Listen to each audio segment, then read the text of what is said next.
जोहार झारखंड में हूं संतोष गंगवार। बुलेटिन की शुरुआत करेंगे इस वक्त की बड़ी खबर के साथ। रांची के लापुंग इलाके में जमीन विवाद सुलझाने गई पुलिस टीम पर हमला हुआ है। इस हमले में थाना प्रभारी समेत 2 पुलिसकर्मी घायल हो गए। थाना प्रभारी के सिर में चोट लगी है, उन्हें बेहतर इलाज के लिए रांची के राज अस्पताल में भर्ती कराया गया। रांची के बेड़ो एसडीपी अशोक राम ने बताया है कि लापुंग में जमीन के विवाद को लेकर ग्राम सभा में कुछ असामाजिक तत्वों की मौजूदगी की सूचना मिली थी, जिसके बाद लापुंग थाना प्रभारी संतोष यादव दलबल के साथ ग्राम सभा पहुंचे, जहां भीड़ ने उन पर हमला कर दिया। पूरी घटना लापुंग के कोई नारा गांव की बताई जा रही है। 2 तस्वीरें फिलहाल आपकी टेलीविजन स्क्रीन पर।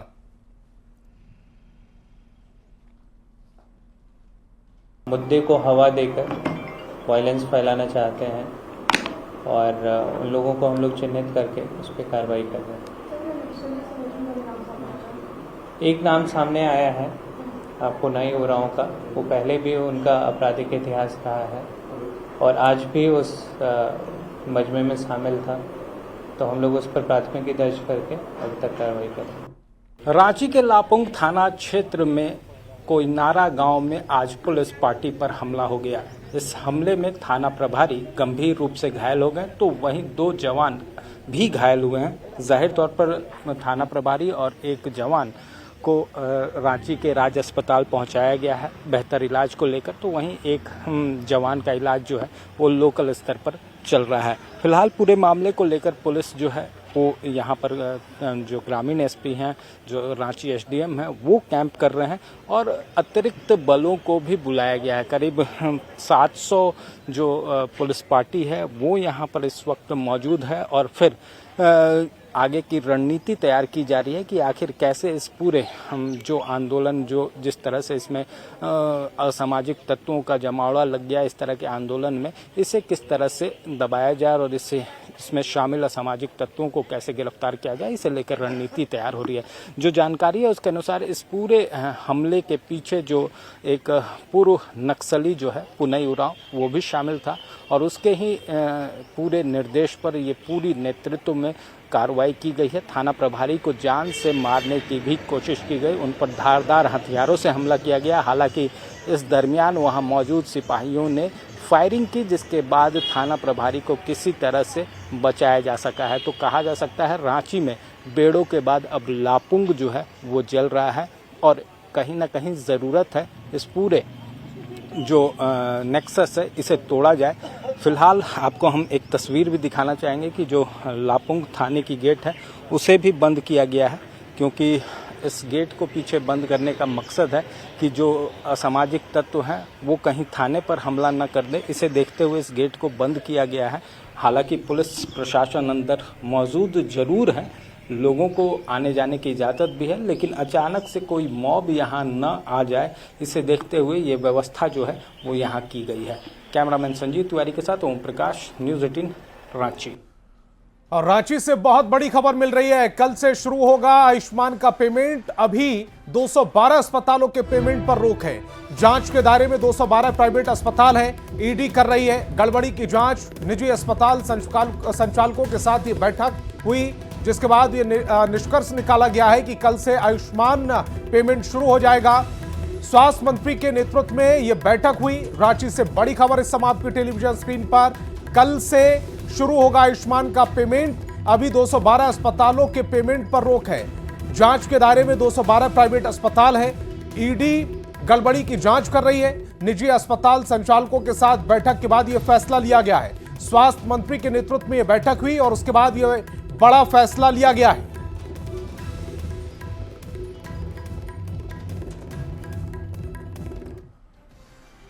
और इस बैठक में निजी अस्पताल संचालकों ने सरकार से कुछ मांग की है और वो मांग क्या क्या है वो आपको बताते हैं। समय से आयुष्मान का पेमेंट मिले, देर होने पर 1% ज्यादा पैसा मिले, थोड़े थोड़े समय पर बैठक हो, करोड़ों के बकाये का जल्द भुगतान हो, स्टेट में सिंगल विंडो सिस्टम लागू हो, छोटे अस्पताल को सीए के लाइसेंस में रियायत दी जाए, मौत के बाद बॉडी सौंपने पर सरकार सहायता करे, मेडिकल प्रोटेक्शन एक्ट लागू हो। ये वो तमाम बातें हैं जो बैठक में अस्पताल संचालकों की ओर से रखी गई, जिस पर सरकार की सहमति की मांग की गई है।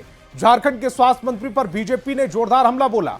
बीजेपी का कहना है कि रोम जल रहा था और नीरव बांसुरी बजा रहा था। वही हाल है इरफान अंसारी का। बीजेपी का आरोप है कि झारखंड में आयुष्मान भारत योजना को इरफान अंसारी ने मिट्टी में मिला दिया है। देखिए, दो चीज़ें मुझे याद आती हैं। एक तो जब रोम जल रहा था तो नीरव बांसुरी बजा रहा था।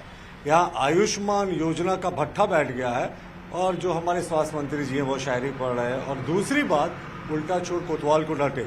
आयुष्मान योजना का भट्ठा इन्होंने बैठाया, नाम बदल दिया। फिर जो अंशदान होता है केंद्र का वो अपने आप कम हो जाएगा। केंद्र से जो अंशदान मिला उसको भी रख लिया और राज्य ने अपना अंशदान जोड़कर अस्पतालों को भुगतान नहीं किया। तो स्वास्थ्य मंत्री जी को गाना बजाना, शेर और शायरी छोड़कर समाज के अंतिम पायदान पर खड़े आदिवासी मूलवासी के स्वास्थ्य के प्रति सोचना चाहिए, जो वो नहीं सोच रहे। और आयुष्मान योजना को लेकर झारखंड के पूर्व मुख्यमंत्री और बीजेपी नेता रघुवर दास ने चिंता जाहिर की। रघुवर दास का कहना है कि झारखंड में हेमंत सोरेन की सरकार ने जानबूझकर आयुष्मान योजना को बंद किया है और उन्होंने आगे कहा कि केंद्र सरकार से पैसा आने के बावजूद राज्य सरकार ने अस्पतालों को पैसा नहीं दिया। प्रधानमंत्री नरेंद्र मोदी जी का ड्रीम प्रोजेक्ट आयुष्मान योजना, और इस योजना की शुरुआत झारखंड की धरती से हुई थी जब झारखंड के मुख्यमंत्री के तौर पर रघुवर दास जी थे। सीधे तौर पर इनसे बात करेंगे। आपके कार्यकाल में इस योजना का झारखंड से शुरुआत हुई थी, मगर आज इसकी जो स्थिति है वो पूरी तरह से दयनीय हो चुकी है। 24 जिले में कई अस्पतालों ने आयुष्मान योजना को पूरी तरह से बंद कर दिया है। क्या है कारण सर? देखिए, माननीय प्रधानमंत्री जी का सपना था कि भारत के प्रत्येक व्यक्ति को स्वास्थ्य सुविधा का अधिकार मिले, और इसी को ध्यान में रखकर झारखंड की धरती, भगवान बिरसा मुंडा की धरती से 23 सितंबर 2018 को पूरे भारत के लोगों के लिए 5 लाख स्वास्थ्य मिशन योजना के तहत कोई भी राज्य या राज्य से बाहर भी इलाज करा सकती है। और झारखंड में 85% लोगों को कवर किया गया था। और इस आयुष्मान योजना के तहत 60-40 के तहत केंद्र और राज्य सरकार मिलकर इस स्वास्थ्य बीमा योजना के तहत लोगों को स्वास्थ्य की सुविधा दी जाए। लेकिन ये दुख की बात है कि लगातार समाचार पत्र और मीडिया में बातें आ रही हैं कि स्वास्थ्य बीमा योजना के तहत हॉस्पिटलों को जो इलाज हो रहा है, जिनको इंश्योरेंस के माध्यम से स्वास्थ्य विभाग की जिम्मेदारी थी कि जो बकाया रुपया उनको तुरंत मिले। इसके साथ ही साथ जो सरकारी हॉस्पिटल में भी ये योजना लागू थी। इस योजना में अगर बेहतर इलाज होता तो जो सरकारी अस्पताल का भी रेवेन्यू प्राप्त होता। लेकिन ये सरकार सिर्फ बड़ी बड़ी बातें करती है, लेकिन ज़मीनी स्तर पर वो मीडिया और समाचार पत्र में पूरी झारखंड की जनता देख रही है। मैं राज्य सरकार से मांग करता हूं, माननीय मुख्यमंत्री जी से, अविलंब स्वास्थ्य बीमा योजना का स्वयं रिव्यू करें और जितने भी हॉस्पिटल के बकाए हैं जो इस इंश्योरेंस से कवर्ड है हॉस्पिटल है, उन हॉस्पिटल को बकाया वेतन दें ताकि झारखंड एक गरीब राज्य है, गरीब को स्वास्थ्य की सुविधा मिल सके। ये थे झारखंड के पूर्व मुख्यमंत्री रघुवर दास जी ने। उन्होंने साफ तौर पर कहा कि जिन जिन राज्यों में गैर भाजपा सरकार है वो जानबूझकर सोची समझी तहत केंद्र की योजनाओं को फंसाने का, रोकने का काम कर रही है। हालांकि उन्होंने साफ तौर पर झारखंड के मुख्यमंत्री हेमंत सोरेन से मांग की है कि राजनीति से हटकर इस योजना को धरातल पर उतारे, जिससे गरीब जनता का जो है वो अपना इलाज करा सके। न्यूज़ 18 के लिए जमशेदपुर से आशीष कुमार तिवारी। और खबर धनबाद से, जहां सरफी अस्पताल में इलाज के दौरान एक शख्स की मौत हो गई, जिसके बाद नाराज परिजनों ने अस्पताल में जमकर हंगामा किया है। मृतक की पहचान गोविंदपुर के राजेश कुमार महतो के रूप में हुई है। परिजनों ने बताया कि बोरियो मोड़ के पास सड़क हादसे में राजेश गंभीर रूप से घायल हो गए थे। राजेश को इलाज के लिए परिजनों ने असरफी अस्पताल में भर्ती कराया। परिजनों ने इलाज में 7 लाख रुपए जमा किया। आरोप है कि अस्पताल की लापरवाही से राजेश कुमार की मौत हो गई। घटना से नाराज होकर परिजनों ने अस्पताल में हंगामा किया। साथ ही अस्पताल प्रबंधन से मुआवजे की मांग की है। मौके पर पहुंची पुलिस मामले की जांच कर रही है। एडमिट कर डॉक्टर से बोल रहा था ठीक है कब होश आएगा, 72 घंटा के बाद होश आ जाएगा इस तरह बोल बोल के रख लिया इतना दिन तक। कुछ नहीं, जब देखने जा रहे थे तो उतना भी देखने भी नहीं दे रहा था, उतना जाने भी नहीं दे रहा था किसी को, और बोल रहा था ठीक है माथा का ऑपरेशन ठीक से हुआ है, सक्सेसफुल हो गया है, और आज बोल रहा है जवाब दे दिया, उतना खून सब खत्म हो गया सर। और बोकारो से बड़ी खबर मिल रही है, डकैत गिरोह का खुलासा हुआ है। हथियार, गहने, बाइक, मोबाइल जब्त किए गए हैं। जला हुआ डीवीआर भी बरामद किया गया है। मुख्य सरगना असगर अंसारी गिरफ्तार हुआ है। बालीडीही में 6 लाख के गहने लूटे थे। गहने खरीदने वाले राजू सुनार गिरफ्तार हो गया है। बड़ी खबर बोकारो से समाप्त की टेलीविजन स्क्रीन पर। डकैत गिरोह का बड़ा खुलासा, हथियार, गहने, बाइक, मोबाइल जब्त किया गया। जला हुआ डीवीआर भी बरामद हुआ है। मुख्य सरगना भी गिरफ्तार हुआ है। बालीडीही में 6 लाख के गहने लूटे थे। गहने खरीदने वाले राजू सुनार को भी गिरफ्तार कर लिया गया। दिनांक 31 जनवरी 2025 को शंकर महतो जी के घर पर देर रात में कुछ लोगों द्वारा घुसकर चोरी की गई थी। लगभग कुछ नगद था और काफ़ी सारे जेवरात और बहुत सारा अलग अलग चीज़ें जो है चोरी की गई थी। और वहाँ से जो सीसीटीवी लगा था उसका डीवीआर को भी इस लोगों द्वारा जो है निकाल कर उसको भागने के क्रम में जला कर कहीं फेंक दिया था। तो जब ये घटना हुई तो जो डीएसपी हेडक्वार्टर है। और बोकारो पुलिस ने साइबर ठगों के खिलाफ बड़ी कार्रवाई की है। मध्य प्रदेश के इंदौर से 3 ठगों को पुलिस ने गिरफ्तार किया है। पुलिस ने बताया कि ये सभी ठग स्टॉक मार्केट में पैसा लगाने और लोगों को बड़ा मुनाफा दिलाने के नाम पर ठगी करते थे। कार्रवाई के दौरान पुलिस ने कॉल सेंटर से लाखों रुपए, 3 मोबाइल, 16 एटीएम कार्ड और 1 ड्राइविंग लाइसेंस जब्त किया है। टेक्निकल एंगल से इन्वेस्टिगेट करने के बाद हमारी टीम जो है एमपी गई इंदौर और वहां पर छापामारी करी और वहां से जो है 3 जो इसमें एक्यूज्ड हैं उनको अरेस्ट करके आज लेके आई है, जिनको न्यायिक अभिरक्षा में अग्रसारित किया जा रहा है। और कोडरमा से बड़ी खबर मिल रही है, जेल में बंद कैदी की मौत हो गई है। पुलिस पर पत्थरबाजी का आरोप था। 30 मार्च को गिरफ्तार हुआ था आरोपी। टीबी की बीमारी से पीड़ित था रवि तुरी। तबीयत बिगड़ने पर सदर अस्पताल में भर्ती कराया गया। कैदी को सांस लेने में परेशानी हो रही थी। पूरे मामले की जांच में पुलिस जुटी हुई है। बड़ी खबर इस समय आपकी टेलीविजन स्क्रीन पर। जेल में बंद कैदी की मौत हुई है। पुलिस पर पत्थरबाजी का इस पर आरोप था। 30 मार्च को गिरफ्तार भी हुआ। टीबी की बीमारी से ग्रसित था यह आरोपी। तबीयत बिगड़ने पर अस्पताल में भर्ती कराया गया। कैदी को सांस लेने में परेशानी हो रही थी। पूरे मामले की अब जांच की जा रही है।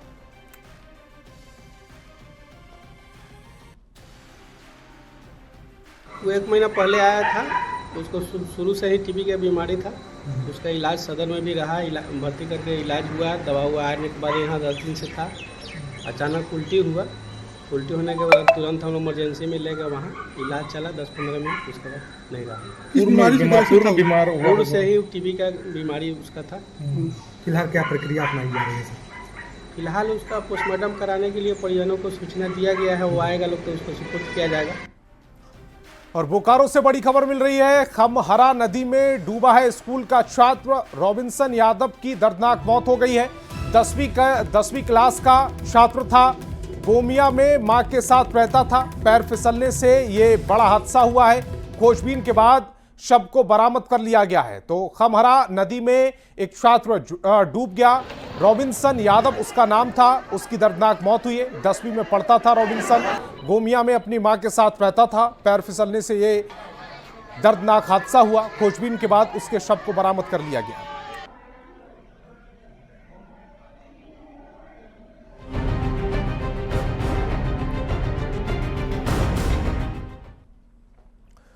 तो रांची में सिरमटोली फ्लाईओवर के रैंप पर विवाद बरकरार है। कल आदिवासी संगठन ने रांची बंद का ऐलान किया है।